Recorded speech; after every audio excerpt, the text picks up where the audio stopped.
আরো একটা বিয়েবাড়ি। মেনুতে কি, কি ছিল চলো তোমাদের দেখিয়ে দিই। তোমরা নিশ্চয়ই ভাবছো আমি এখনো বিয়েবাড়ি খাচ্ছি। এই মাসে তো বিয়ে হয় না। কিন্তু না, বিয়েটা আগেই হয়েছিল। ভিডিওটা পোস্ট করতে একটু দেরি হয়ে গেল। তাই তোমাদের সাথে এখন শেয়ার করছি। আর কথা না বাড়িয়ে চলো তোমাদের দেখিয়ে দিই সেদিন আমি কি, কি দিয়ে খেলাম। পরপর বেশ অনেকগুলো বিয়েবাড়ি থাকায় আমার আর বেশি তেল মশলাযুক্ত খাবার খেতে একদম ইচ্ছে করছিল না। তাই সেদিন ঠিক করেছিলাম একদম হালকা করে কিছু খাবো। দেখো, প্রথমেই ছিল কড়াইশুঁটির কচুরি আর মাটন কিমা চানা, আর তার সাথে ছিল ফিশ ফ্রাই। কিন্তু সেদিন অদ্ভুতভাবে কিমা চানাটা একদম ঘরের তৈরির মতন লাগছিল। ভীষণ ভালো হয়েছিল। ফিশ ফ্রাইটা খাওয়া পর্যন্তও ভাবছিলাম এই হালকা পাতলাই কিছু খেয়ে নেব।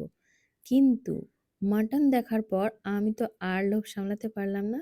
মাছ আরও সমস্ত আইটেম বাদ দিয়ে আমি চলে এলাম লাল লাল ঝাল ঝাল মাটন কষা আর ভাত নিয়ে। তোমরাই বলো, বিয়ে বাড়ি গেছি আর মাটন খাবো না তা কি হয়? আমি নাকি ঠিক করেছি হালকা খাবো, আর আমার প্লেট বলছে অন্য কথা।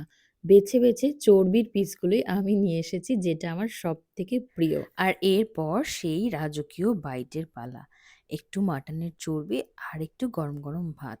উফ, সে যে কি ভালো লাগে সে আর কি বলবো। সব শেষে ডিনারটা কমপ্লিট করলাম চাটনি, পাঁপড় আর রসগোল্লা দিয়ে।